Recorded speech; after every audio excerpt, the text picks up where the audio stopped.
우리 말씀 듣기 전에 먼저 인사 한번 나누겠습니다. 큰 은혜 받으시기 바랍니다. 한번 인사하겠습니다. 큰 은혜 받으시기 바랍니다. 이 시간에는 함께 읽은 1장 4절과 5절 말씀을 중심으로 거룩한 기쁨이 존재합니까? 라는 제목으로 말씀을 증거하겠습니다. 우리는 계속해서 사도 요한이 전하고 있는 기쁨에 대해서 살펴보고 있습니다. 요한이 전하고 있는 기쁨은 일시적인 기쁨 아니고 거짓된 기쁨 아니고 참된 기쁨, 충만한 기쁨을 전하고자 하고 있습니다. 지난 시간에 우리는 참된 기쁨은 참된 만족 안에서 발견된다라는 것을 보았지요. 하나님으로 만족할 때, 하나님 안에서 만족할 때 참된 만족을 누릴 수가 있고, 그때 하나님은 최고의 영광을 받으신다. 우리는 말씀을 통해 확인하였습니다. 하나님 안에서 참된 만족을 누림으로써 우리에게 주어지는 그러한 충만한 기쁨은, 다시 말하면 성자 예수 그리스도와의 깊은 사귐을 통해서, 그 교제와 코이노니아를 통해서 우리에게 임하는 기쁨입니다. 그 기쁨을 요한은 누리고 있었습니다. 그렇기 때문에 전하지 않을 수가 없었던 겁니다. 그렇지 않겠습니까? 이 영원한 생명과 참된 기쁨과 만족, 그것을 통해서 주어지는 이 세상이 알 수도 줄 수도 없는 그러한 만족감을, 기쁨을 맛본 사람은 전하지 않을 수가 없는 거죠. 그게 바로 사도 바울이 가지고 있었던 빚진 자의 심정이기도 할 것이고, 5번의 결혼을 통해서도 결코 그 인생의 삶의 공허감을 채우지 못했던 수가성의 한 여인이 예수 그리스도를 만난 후에 그 지고온 물동이를 던져버리고서 동네로 뛰어들어가서 내가 예수를 만났다고, 당신들도 만나보라고 그렇게 전하지 않을 수가 없었던 것입니다. 코로나 시대에 교회를 향한 시선이 곱지 않습니다. 이런 상황에서 우리는 지혜롭게 말하고 행동해야 할 것입니다. 예전처럼 우리도 지하철을 그 지하에 내려가서 커피를 나눠준다거나 이런 것을 지금은 하지 않고 있습니다. 그건 괜찮아요. 기회와 섬길 기회는 다시 올 것입니다. 하지만 우리가 소유하고 있는 이 영원한 생명에 대한 확신은 약해지면 안 되는 겁니다. 예수의 생명을 가진 우리가 불쌍한 자들이 아니라 그 참된 생명과 기쁨을 모른 채 살아가고 있는 사람들이 불쌍한 사람이라는 그 긍휼의 마음을 우리가 놓아서는 안 되는 거죠. 나에게 생명을 주시고 그 생명 주시기 위해서 자기 목숨을 내어주신 예수 그리스도의 그 십자가 복음을 우리는 물타기 해서도 안 될 것이고, 복음을 부끄러워해서도 안 되는 것입니다. 강의 첫 시간에 제가 말씀드렸지만 사도 요한은 이 편지를 너희에게 보내는 목적이 있다라고 분명히 밝히고 있습니다. 앞에 보여주시면 5장 13절 말씀 우리가 함께 한번 읽어봅시다. 시작. 내가 하나님의 아들을 믿는 너희에게 이것을 쓰는 것은 너희로 하여금 너희에게 영생이 있음을 알게 하려 함이라. 아멘. 그들은 믿는 사람들이었어요. 그런데 지금 편지를 왜 쓰는 겁니까? 너희에게 영생이 있음을 알게 하도록 위해서 내가 이 편지를 쓴다. 무슨 말입니까? 하나님을 믿는다고 하면서도, 교회 안에 있다고 하면서도 주님과의 사귐이 단절되고 나에게 영원한 생명이 있다는 것을 인식하지 못한 채 살아가고 있는 사람들이 있다라는 것입니다. 그래서 요한은 영생에 대한 확신, 구원의 확신을 강조하고 있는 거죠. 구원의 확신은 구원의 필수 조건은 아닐 수 있겠지만 구원의 즐거움을 누린 데는 필수적인 거죠. 당연한 말 아닙니까? 내가 영생에 대한 확신이 없는데 어떻게 영생을 즐거워하며 누릴 수가 있겠습니까? 우리가 타성에 젖어서 성경책을 들고 열심히 교회만 왔다 갔다 해서는 안 될 것입니다. 우리가 무엇을 소유하고 있는지를 분명히 알아야 하는 거죠. 제가 재미있는 예와, 저는 재미있던데 여러분 어떠실지 모르겠습니다만은 예화 하나 들려드릴게요. 지난 주간에 초등학교 입학식이 대부분 있었지요. 저희 이웃인 박 목사님의 큰딸이 이제 초등학생이 되었어요. 제 아들하고 1년 차이거든요. 그래서 이제 마당에 모여서 같이 놀기도 하고 그렇게 하는데 이제 등교를 함께 하게 된 거예요. 그래서 걔가 이제 제 아들에게 이렇게 물었답니다. 오빠, 전화번호 뭐야? 이놈이 멈칫하더니 한다는 말이 나 지금 외우고 있는 중이야. 이렇게 대답을 했대. 네 전화번호는 뭔데? 하니까 나도 외우는 중이야. 두 아이의 대화가 그러했답니다. 제가 한참을 웃었는데 우리도 성경책 들고 열심히 교회는 오는데 그 안에 담긴 영원한 생명에 대해서 우리는 제대로 알고 있습니까? 그 안에 담긴 이 깨어진 세상을 바라보시는 하나님의 마음과 하나님의 구원의 계획에 대해서 우리는 잘 알고 있습니까? 그 책 안에 담겨진 나를 향해서 말씀하시고 나에 대해서 우리 주님이 어떤 소원을 가지고 계신지 우리는 분명히 깨달아 알고 있습니까? 데살로니가 교회 성도들은 어떠했습니까? 성령의 기쁨으로 말씀을 받아. 그들은 우리보다 훨씬 어려운 상황에 있었지만 성령의 기쁨으로 말씀을 받았다라고 말합니다. 어려운 상황 속에서도 말씀을 받고 말씀을 붙드심으로 말미암아 상황을 뛰어넘는 참된 기쁨으로 충만하실 수 있기를 주님의 이름으로 축복합니다. 세상이 주는 기쁨과 우리 주님이 주시는 기쁨의 차이는 어떤 것일까요? 세상 기쁨이 더 좋더라. 그런 분 회개하셔야 되고, 참된 기쁨은요, 전하고 나눌수록 커져갑니다. 물론 세상의 기쁨도 어느 정도는 함께 공유하면서 누리는 즐거움과 기쁨이 있을 것입니다. 하지만 한계가 분명한 것이죠. 왜 그렇습니까? 자원이 한정적이기 때문입니다. 제한적이기 때문입니다. 그래서 정말 중요한 정보는 공유하지 않는 거죠. 그 학원 좋다더라. 그 정도는 공유할 수 있겠지만 내 아들을 당장 좋은 데 넣을 수 있는 그러한 고급 정보, 그런 것은 잘 공유하지 않습니다. 여러분, 산을 타다가 자연산 송이버섯을 잔뜩 발견하고 따온 사람이 그 장소를 정확히 알려주는 것을 본 적이 있습니까? 알려주지 않습니다. 기껏해야 탑마트 가면 양송이 싸더라 이런 정보는 알려주지 그 자리를 알려주지 않아요. 낚시꾼은 어떻습니까? 소위 냉장고 포인트 들어보셨습니까? 배고프면 냉장고 열어서 꺼내듯이 그 넓은 바다에 나만이 알고 있는 냉장고 포인트가 있다. 그 가기만 하면 무조건 잡는다는 거죠.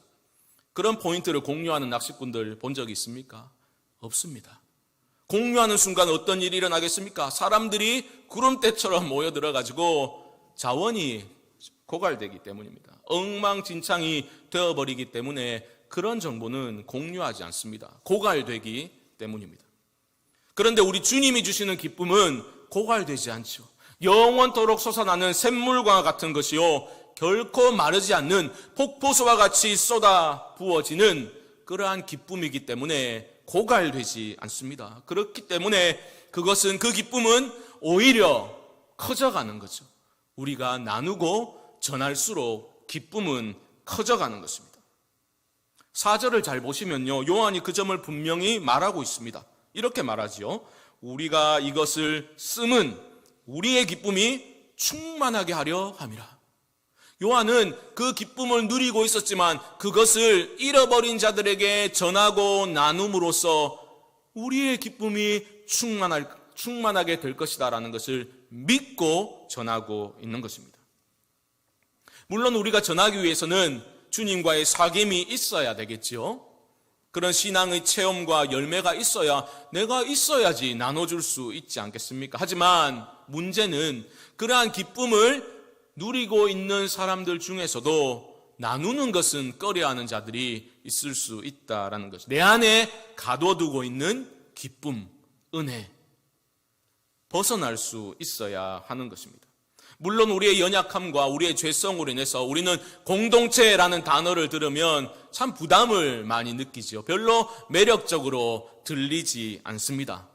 하지만 하나님이 이 땅에 교회를 세우시며 이 땅의 유일한 소망으로 교회를 바라보고 계신다면 하나님의 그 마음을 우리가 부담스럽다고 가려버리면 안 될 것입니다. 예배 후 광고 때 제가 자세히 말씀드리겠지만 내일부터 우리 BBT 프로젝트 기도의 즐거움을 누리라, 그것을 14일 동안 14번에 걸쳐서 온라인으로 진행을 하게 될 것입니다. 제가 기도하는데 이런 생각이 들더라고요. 올해 우리 교회 표어가 주 안에서 함께 지어져가는 교회인데 우리가 여러 제한적인 상황 속에서라도 서로를 축복하며 기도하는 것마저 놓아버리면 너무나 안타까운 상황이 되겠구나라는 마음이 강하게 들었습니다. 수십 년 교회를 같이 다녔는데도 다른 사람의 이름을 한번 부르면서 기도, 축복기도 한번 못 해주었다면 너무나 안타까운 일이 아니겠는가, 그런 마음이 들었습니다. 기도의 즐거움을 회복하라. 기도의 즐거움을 누리라. 그 시간을 통해서 여러분 주님과의 사귐의 기도를 시작하시고 또한 서로를 축복하며 기도하는 시간을 통해서 우리 안에 함께 하시는 하나님의 은혜와 사랑을 충만히 경험할 수 있게 되기를 주님의 이름으로 축복합니다. 참된 기쁨은 나누고 전할수록 커져가는 것이기도 하지만 그것만이 아닙니다. 참된 기쁨, 우리 주님과의 사귐 안에서 주 안에 거하면서 나에게 임하는 그 기쁨은 위기를 돌파할 수 있는 힘과 능력이 되는 것이요, 고난을 이길 수 있는 힘과 능력으로 역사하는 것입니다. 기쁨은 그저 일시적인 감정이 아니다라는 것이죠. 사도행전을 보십시오. 사도들은 주님의 영으로 충만했고 성령과 기쁨으로 충만하였습니다. 그들은 예수 그리스도의 복음을 전하지 않을 수 없었는데 잡혀가가지고 능욕을 당하고 채찍질 당하고 매를 맞고 풀려나면서 그들은 어떻게 반응하였습니까? 와, 이래 힘들 줄 몰랐다. 그냥 풀이 죽어가지고 그렇게 원망 불평하면서 집으로 돌아갔습니까? 그렇지 않습니다. 사도행전 5장 41절과 42절 보여주시죠. 제가 읽습니다. 사도들은 그 이름을 위하여 능욕받는 일에 합당한 자로 여기심을 기뻐하면서 공회 앞을 떠나니라. 그들이 날마다 성전에 있든지 집에 있든지 예수는 그리스도라고 가르치기와 전도하기를 그치지 아니하니라. 아멘. 그들은 주님으로 인해서 나 같은 놈이 예수 그리스도 때문에 능력을 받더니 매를 맞다니 그것 자체를 오히려 기뻐하면서 돌아갔다는 거죠. 그리고 멈추지 않고 성전 안에 있든지 집 안에 있든지 복음을 전했다라는 겁니다. 그들은 어느 곳에 있든지 주님 안에 거하던 사람들이었다라는 것입니다. 사랑하는 성도 여러분, 우리 모두가 언제 어디서나 그리스도인으로 살아가실 수 있기를 주님의 이름으로 축복합니다. 내 안에 계신 그 주님과의 깊은 사귐의 관계로 들어가면 어떤 상황 속에서도 우리는 주님의 선하심을 신뢰하는 믿음이 생기게 됩니다. 이게 가장 중요한 것입니다. 그 믿음이 강해지면 어떠한 고난과 위기 상황이 오더라도 우리의 그 기쁨을 앗아갈 수가 없게 되는 겁니다. 여러분 오해하지 마십시오. 고난 당하는 것 자체를 즐거워할 사람이 누가 있겠습니까? 비정상이죠. 하지만 삶의 위기와 고난을 당한다 하더라도 결코 절망하고 주저앉아 버리지는 않는다라는 것입니다. 그것의 큰 차이가 있는 거죠. 지난 주일에 제가 존 파이퍼 목사님 소개를 드렸지요. 기독교 희락주의, 크리스찬 히도니즘을 주창한 사람, 그 목사님, 하나님으로 만족하는 것, 기뻐하는 것이 최고의 영광을 올려드리는 것이다, 기쁨을 말하고 그리스도의 참된 희락을 강조했던 그 목사님이 암에 걸렸습니다.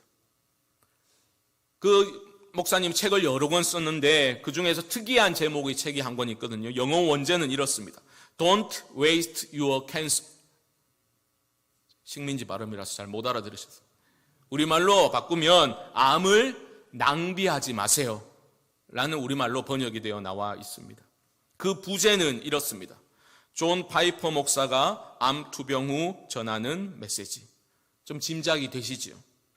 기쁨의 신학자, 하나님으로 인해서 만족하는 것이 가장 최고의 영광을 올려드린다라고 항상 강조했던 그 목사님도 암에 걸리게 되었습니다.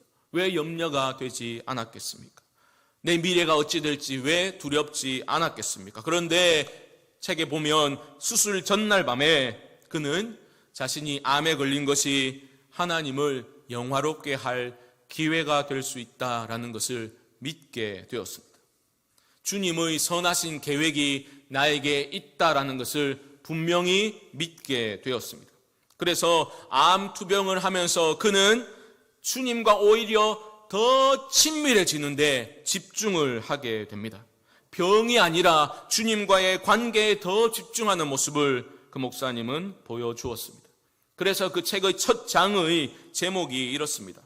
암이라는 고난이 주는 의미를 깨닫지 못한다면 암을 낭비하는 것입니다. 그 챕터의 제목들이 늘 이렇게 끝나요. 암을 낭비하는 것입니다. 생존할 확률에서 평안을 찾고 있다면 암을 낭비하는 것입니다. 암에 걸렸다고 소망 없는 사람처럼 슬퍼한다면 암을 낭비하는 것입니다. 계속 그런 제목으로 글을 써내려가고 있습니다. 여러분 오해하지 마십시오. 그 목사님은 무용담을 늘어놓듯이 나는 암을 이겼다, 무용담을 늘어놓듯이 그렇게 간증하고 있지 않아요. 겸손한 어조로 그렇게 밝히고 있습니다. 저보다도 더 어려운 상황, 고통 중에 신음하시는 분들이 계시다는 것을 잘 알지만 성경이 말하는 바 어떤 고난 중에서라도 하나님을 신뢰하는 그 방법을 나누기 위해서 저의 경험을 저는 이렇게 나눕니다. 그렇게 밝히고 있는 겁니다.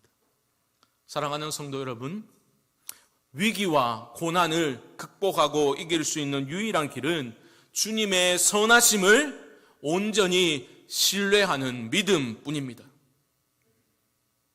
내가 영원한 생명을 소유한 하나님의 자녀라는 그 영생에 대한 확신이 우리를 고난에서 이기도록 만들어줍니다. 상황에 얽매이지 않는 기쁨을 누릴 수 있도록 우리를 이끌어 주시는 겁니다. 그렇기 때문에 기쁨은 힘이요 능력인 것이죠. 하지만 하나님 편에서도 놀라운 말씀을 하십니다. 하나님도 우리를 기뻐한다라고 말씀을 하시는 거죠. 스바냐 3장 17절 말씀 한번 보여주시죠. 너무나 잘 아시는 말씀인데 우리 함께 한번 읽어보겠습니다. 시작. 너의 하나님 여호와가 너의 가운데 계시니 그는 구원을 베푸실 전능자이시라.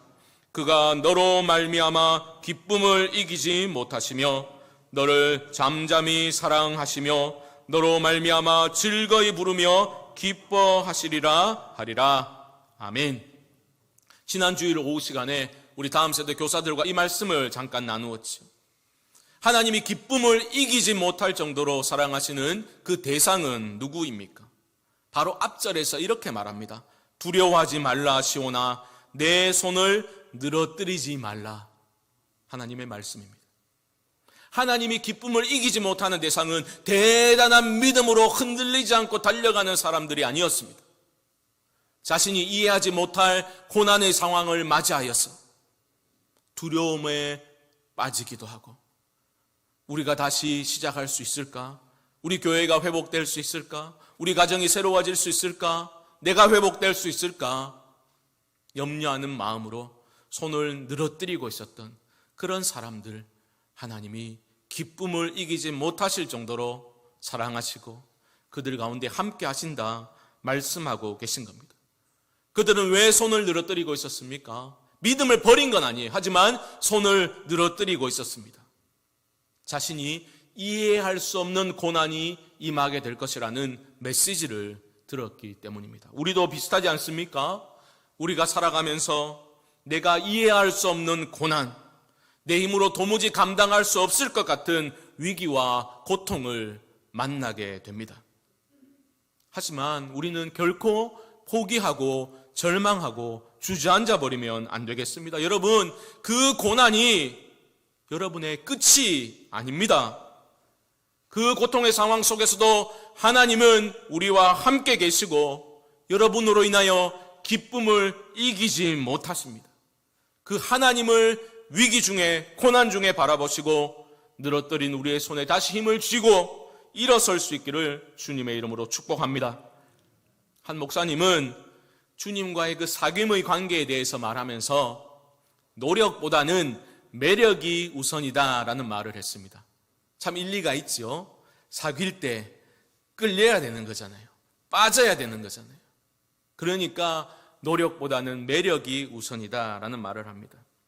우리는 가끔 사귄다라는 커플을 볼 때 어떤 생각을 합니까? 특별히 별 볼 일 없어 보이는 볼품없는 외모의 남자가 엄청난 미모를 가진 여성과 사귀는 것을 보면 우리는 어떻게 생각합니까?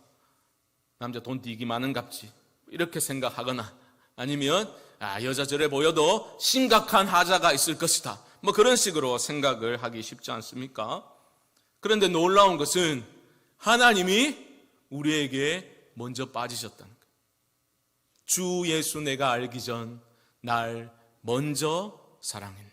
하나님이 우리에게 먼저 빠지셨습니다.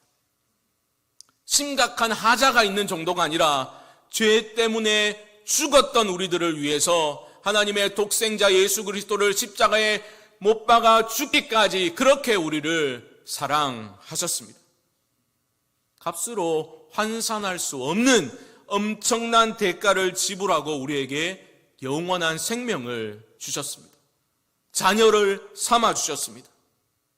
그러므로 사랑하는 성도 여러분, 우리의 늘어뜨린 손을 다시 손에 힘을 주시고 기쁨을 이기지 못하시는 그 하나님을 바라볼 수 있으면 좋겠습니다. 하나님께로 돌이키셔야 합니다. 사귐의 관계로, 신뢰의 자리로, 기도의 자리로 나아가실 수 있기를 바랍니다. 마지막으로 요한은 이런 충만한 기쁨을 주시는 하나님을 5절에서 다시 소개하고 있는데요. 5절 말씀 다시 보십시오. 우리가 그에게서 듣고 너희에게 전하는 소식은 이것이니 곧 하나님은 빛이시라.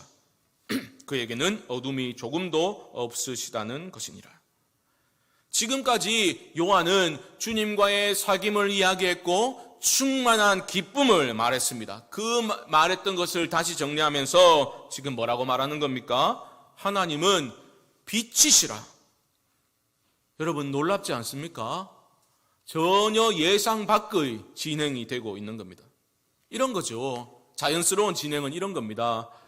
어떻게 기쁨이 충만할 수 있냐고? 야, 생각해봐. 하나님은 사랑이시잖아요. 이래야지 자연스럽죠. 많은 사람들이 그런 하나님 이미지를 가지고 신앙생활을 하고 있습니다. 어떤 하나님 이미지입니까? 내가 어떤 잘못을 하고 실수하고 실패하고 제 멋대로 굴어도 하나님은 언제나 그래 괜찮아 그럴 수 있지. 네 잘못이 아니야. 다 이해해. 묻지도 따지지도 않으시고 무조건 토닥토닥 해주시는 그런 하나님, 자비롭고 긍휼이 풍성하신 하나님으로만 생각하고 신앙생활을 하죠. 물론 그럴 수도 있습니다. 하나님은 사랑과 긍휼의 하나님이시죠. 하지만 그것만 붙들고 살아가고 그런 이미지로만 고착해서 붙들고 살아가게 되면 신앙은 왜곡될 수밖에 없는 겁니다. 그런 식으로는 참된 기쁨을 알 수도 누릴 수도 없게 되는 겁니다. 그걸 누구보다 잘 알았던 요한은 그래서 하나님은 빛이시라 이걸 다시 한번 우선적으로 말하고 있는 것입니다. 무슨 말입니까? 하나님은 빛이시라 하나님의 거룩성을 말하고 있는 것. 거룩하신 하나님을 가장 먼저 말하고 있는 겁니다. 거룩을 무시하고 나의 마음 편하게 해주시는 하나님, 내가 붙들기 좋은 하나님 이미지 고집하면 신앙이 병들게 되는 겁니다. 나약한 신앙으로 능력을 전혀 발휘하지 못하는 신앙으로 떨어지고 마는 겁니다. 생각해 보십시오. 성육신과 십자가 사건이 왜 일어났습니까?